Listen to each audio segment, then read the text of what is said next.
All right, welcome to week 3. So this week you're going to read chapter 18, The Age of the City. So we really see in the 1920 census a population shift. We're going from more rural to more urban.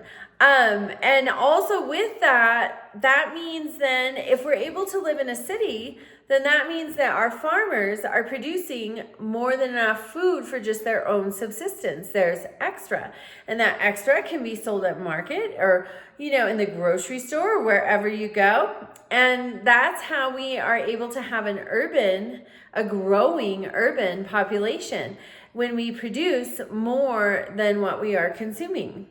So that's kind of interesting.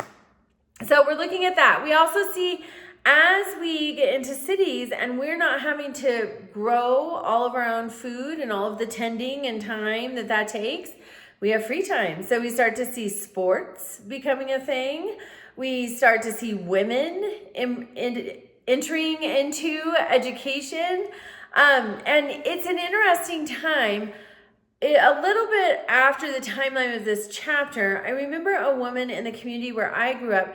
She had gone to the University of Arizona when it was a teacher's college. And that's primarily the occupations that women had. They were teachers.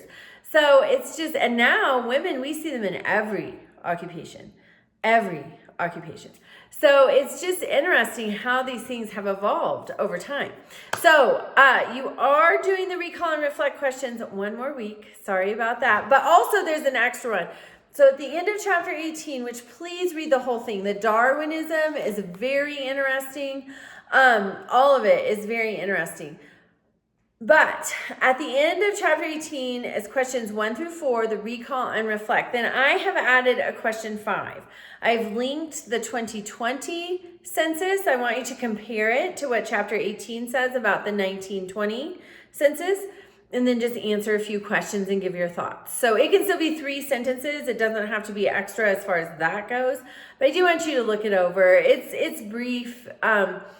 It's interesting. So we need to know about the world we live in, the world that it has come from, and the world that it is today. So, all right, that's this week. Also, there was a question about the Homestead Act on the week 2 quiz, and it required you to type in your own answers. I should have warned you about that last week. Anytime we have something like that, if you don't type it exactly like I did, it counts it off. So I will go through and get all of those graded and add in points if necessary. But reach out if you have a question about that. All right, have a great week.